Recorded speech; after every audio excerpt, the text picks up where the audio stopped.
Hello friends, Adam here with FED. We have some new gameplay footage for Fire Emblem Engage, and some more information about Celica in particular. I think her smile looks a little derpy there, to be honest, but otherwise I think it's a cool design. We have the original tweet from the Fire Emblem Japanese account, translated by Sets or at Satsuma FS, who says, "The Emblem Celica, known as the Echoing Emblem, is the princess of a nation of plenty and also a warrior priestess. She is one of the last surviving members of the Zophian royalty from the foreign land Valentia."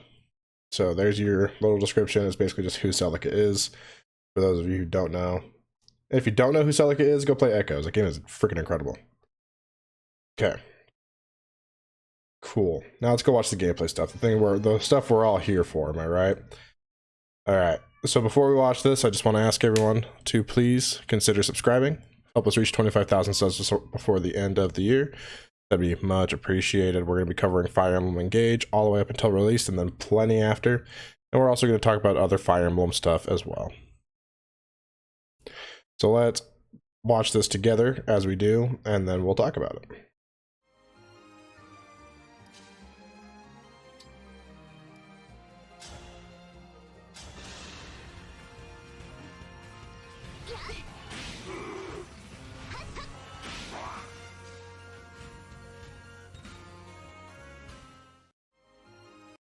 Okay, so that was cool. We actually do learn some cool stuff from the tweet up here.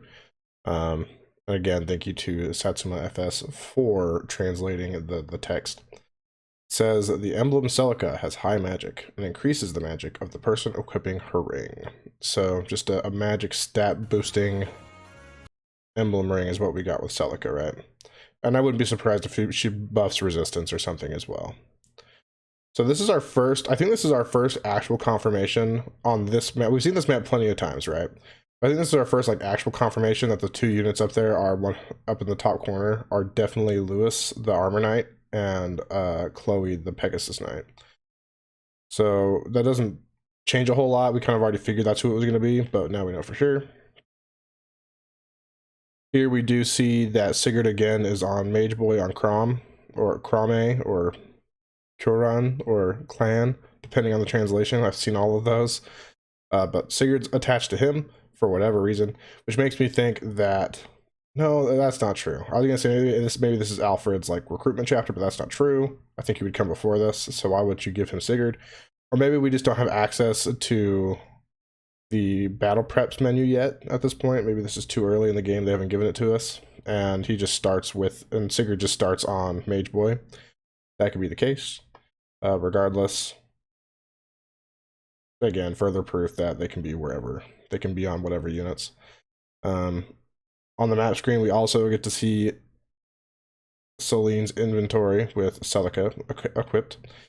You see that she has Ragnarok, and that is 100% Ragnarok down there. So she's equipped with fire, but she has Ragnarok in her like Engage inventory. You remember how like Engages have their own special inventory that happens when you engage with your emblem ring, and that is Ragnarok that we saw in the original trailer for Engage. So she'll get Ragnarok even as early as level 1 bond level, and she doesn't have whatever staff that was, which I assume is like rewarp or warp or something. Might have been something else, but we also don't know how we gain new items in our engage inventory. I don't know if it's just a matter of raising bond level, or if you have to do some forging or buying things or whatever else. But for now, at level 1, like starting out, just has Ragnarok. All right, moving on. You have this menu again. This blue option on top is Engage. We know that from previously. This is something I haven't noticed until now right here, though, which I think is actually pretty interesting. Oh, a little too far. Sorry about that. So we see the A button, which is definitely like it's just a confirm like attack right in the middle between both names of the fighters in the battle. And below that, there's a blue button with the plus sign, and following the logic of, you know, what they're doing here, blue equals engage, right? And if we go back, I mean, I'm no Japanese expert, but that text looks basically the same for engage on is the top blue option there, and then engage here. So it looks like in the battle forecast menu, like you know how you can switch weapons with like X and Y and stuff in Three Houses and in Fates and Echoes, and not Echoes, sorry, in Fates and actually, can you do it in Echoes with magic? I don't know, I don't remember. But anyways, with you can essentially you can scroll through your weapons with X and Y, right? Looks like you can also scroll like change whether you're engaged before battle, which makes me think that engaging will not take a turn. I kind of thought engaging was going to be like an overpowered mechanic that like required you to use a turn to activate your engage to kind of balance it out.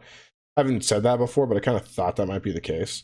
But I think this pretty obviously debunks that. I think it's pretty obvious that you can just engage and then attack and all that stuff. So, and I hope you'll be able to like engage and then unengage if you don't want to engage. So like you can engage, check what the attack's going to do, and if you're not happy with the result, just unengage and like not have any penalty for it.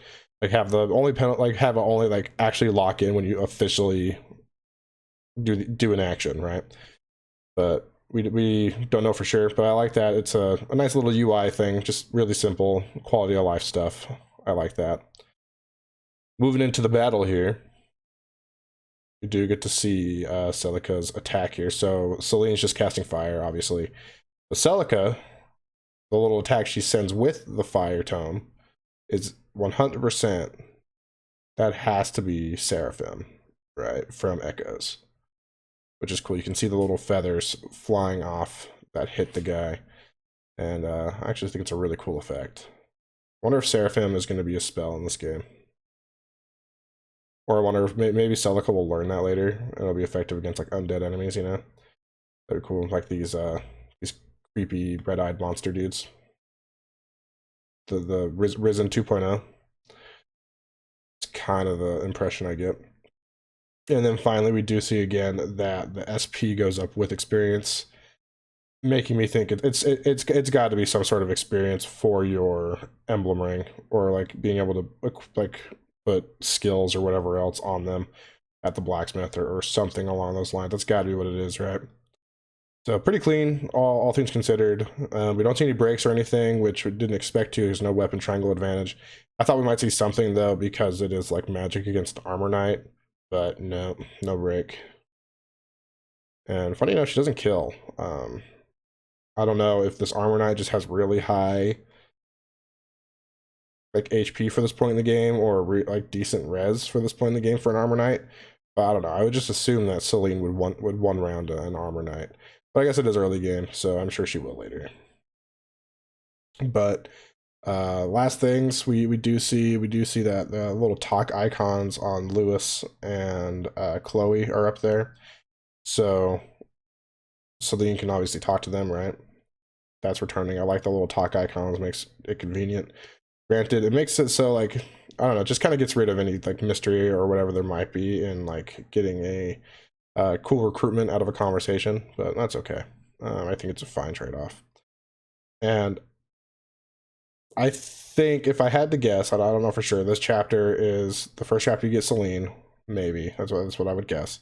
And she is Lewis and Chloe are kind of like her retainers.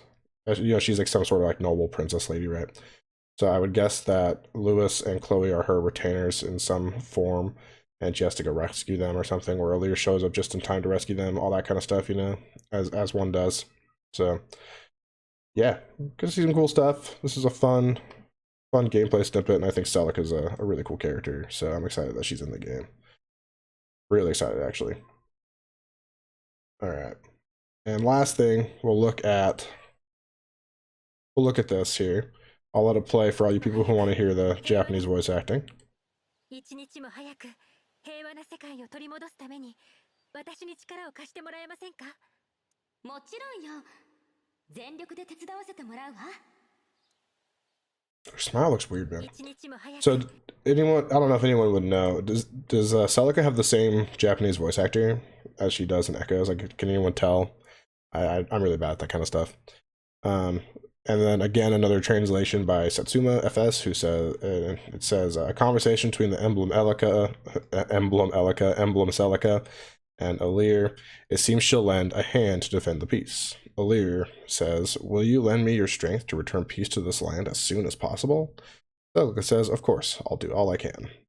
Wow, that is so generic. But whatever. Hopefully that's not the norm. I have a feeling Alir's gonna be pretty milk toast, despite the design. But there you have it. There's Celica. It's gonna be I think it should be a fun addition to engage here.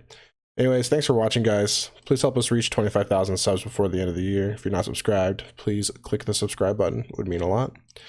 And comment your thoughts. Anything I missed?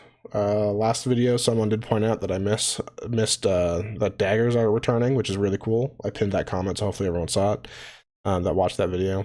So daggers are returning, and I actually have a video coming about that here soon. Actually, there's gonna be a poll. I'm gonna put up a poll today about that. So that'll be fun. But yeah, so if I missed anything, feel free to comment, and I would love to know. Just because I just want to know what I missed. So yeah, thanks for watching, guys. Catch you next time.